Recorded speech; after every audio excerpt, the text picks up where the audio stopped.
I didn't lose. That's the thing. Yeah, Ray. No, it was stolen. The conspiracy still is alive. Hi, Ray. What was the game called? Yeah, Ray. Buzzed. Forget It's Ray. called Buzzed. So Chris, have you ever? Where's Donna? Have you ever or something? it was called that's what Buzz. it was. We got a card game. We Grant got a card game called Buzz. Grant bought, and we all were on a drive in the bus. It was after the Nashville show. It was it was after the Nashville show. It was a mandatory thing that you participate in this game. Everyone got intoxicated. I got intoxicated to an adult level and went to bed. And my wife still tells the story where JJ, she was sent a photo where JJ was in my fucking bed in his underwear. And Aaron, hold on though. Avery was so gnarly that night, and you had been farting in your bunk the whole time. That's true. And I got in there, and it smelled like a boiled egg. It was unbelievable. I was wearing Roto Rowdy shirts too, so it was like covering my underwear. You were getting his bed because you were so mad that he went to sleep. You were so upset. You were offended. Wait, you were so offended. What was the one that got Chris like totally screwed on that game? It was like take a drink for every take 3 drinks for every kid you have under 10 or something like that. For every year they've been alive. Yeah. For each of your kids. Chris had to take 26 vodka. Whoops. Someone stole his laminate. Damn. And then Chris threw his laminate on the floor and then woke up Aaron again at the truck stop at 4 a.m. going, dude, you stole my laminate, dude. Where's my laminate? You have my number. I will say that Aaron is a real good sport at getting woken up. Normally, Aaron's gotten woken up hard quite a few times in our touring time, and he always is very gracious. He's a very gracious dude getting woken up. I mean, I don't do, like, I feel like I've got that dad sleep thing figured out where you can't go to, like, and most of you know this, like, you can't go to sleep, like, actually to sleep until your babies are asleep. You know what I'm talking about?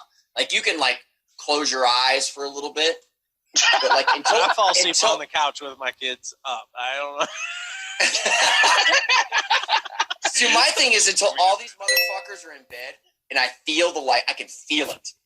Like, you know there's something coming for you. Yeah, once they're all down though, then your body drops into that REM sleep. But until, like, when someone's out acting a fool, you have to keep your guard up.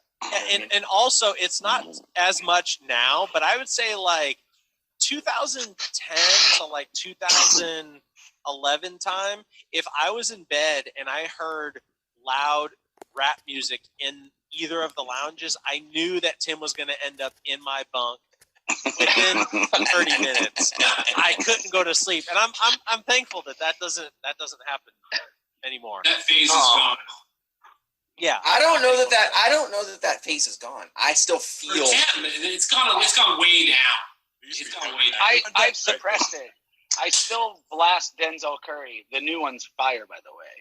But I blast it in my AirPods. No, I mean the rage still happens. It's just it doesn't make its way into my bunk while I'm now sleeping. It's like playing Bon Iver at half speed. Yeah, it's true. It's not every night, and it's Bon Iver at half speed with me and Rowdy and JJ talking about being dads. I'm hanging out with my other buds too. I invited them into this chat.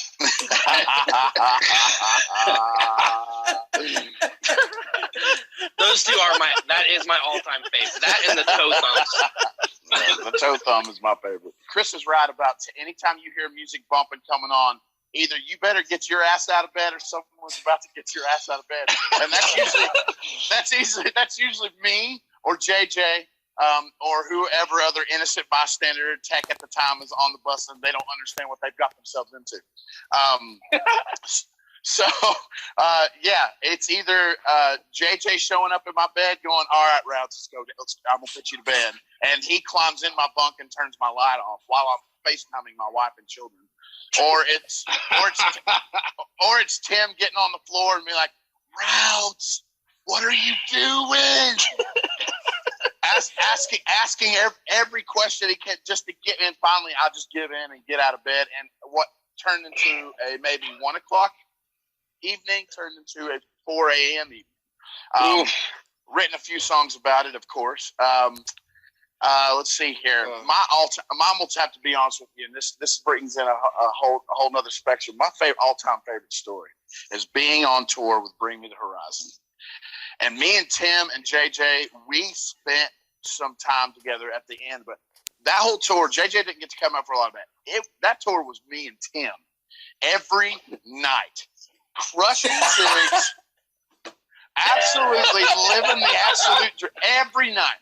That was the best. We invited the band, Bring Me, onto the tour bus, and we had Knotfest. It's once a tour. We turn on some Slipknot, and these boys just go ham for a moment, and we just let them know. That's it. So we invited the band on. They flip on. They turned it on. They turned it up, and somehow or another, Tim ended up like really just aggressively dancing right in front of their guitar player, and they took that as Wait, what did you do exactly? Okay, you want to know? Oh, good Lord. Where are the babies, Routes? Close the door.